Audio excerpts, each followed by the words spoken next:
Okay, so now with 13-2, area of trapezoids, rhombuses, and kites. So now we're getting into some of the area formulas you may have learned, but these most likely are new to you guys. And so I want to spend a little bit more time on these.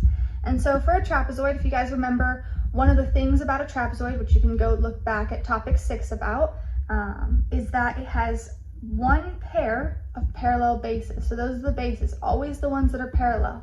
And these are called the legs, okay? And so we have our two bases. And so our area formula, which there's also a poster of this on Instagram, is area equals 1/2 height, parentheses, base plus base.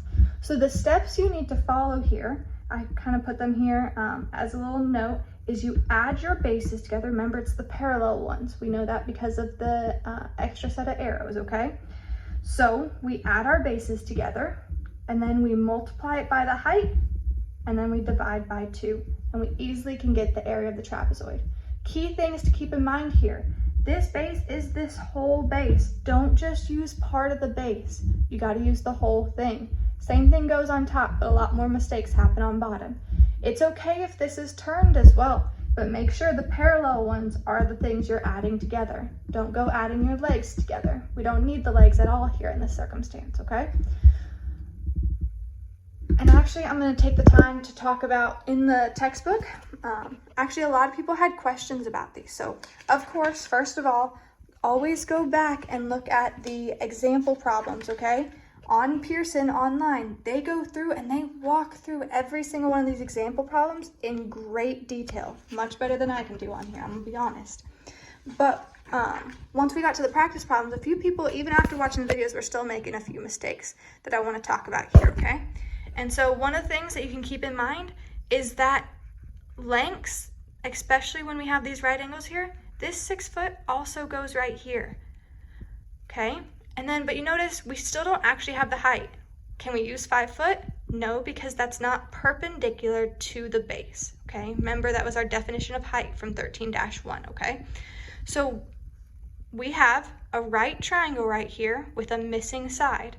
What could we do to find the missing side of a right triangle? Pythagorean theorem, okay? So you guys, now that we're in chapter 13, we've gone over triangles, trapezoids, right triangles. We have learned a lot of things. Chapter 13, going from here on out, combines a lot of those things together, okay? And so we have to keep that in mind. So whenever we're looking at this, always look for triangles, okay? Especially right triangles. We just got through chapter 10. There are so many things you can do with right triangles, right? Most of the time, we're going to be using special right triangles and Pythagorean theorem. So I can use Pythagorean theorem here, find the height, get this whole base, not just the 3, and my other base, and then I can use my area formula, okay? Now that I have all 3 of those parts. And I want to talk about one more, okay? This one. It doesn't give us the height at all. But remember, we're always allowed to draw lines in that we see. So we could theoretically draw that height line right there. Now we have a right triangle because we know it has to be perpendicular to the base. But we still don't have the height. But if we notice this 60 degrees, that gives us a hint. This is a 30, 60, 90 triangle.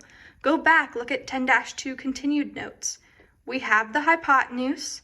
We can find the short leg, find the long leg, use that to find this area.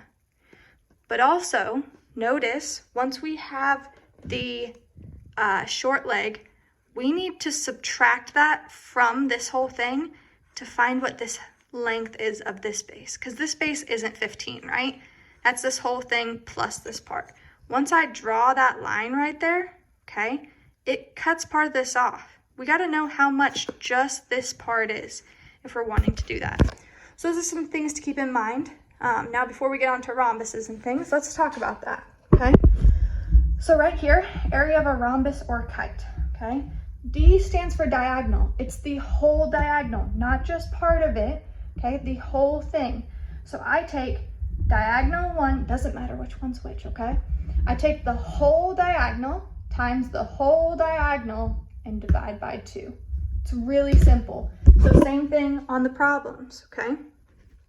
We take the whole diagonal, not just parts of it, times the whole diagonal, divide by 2.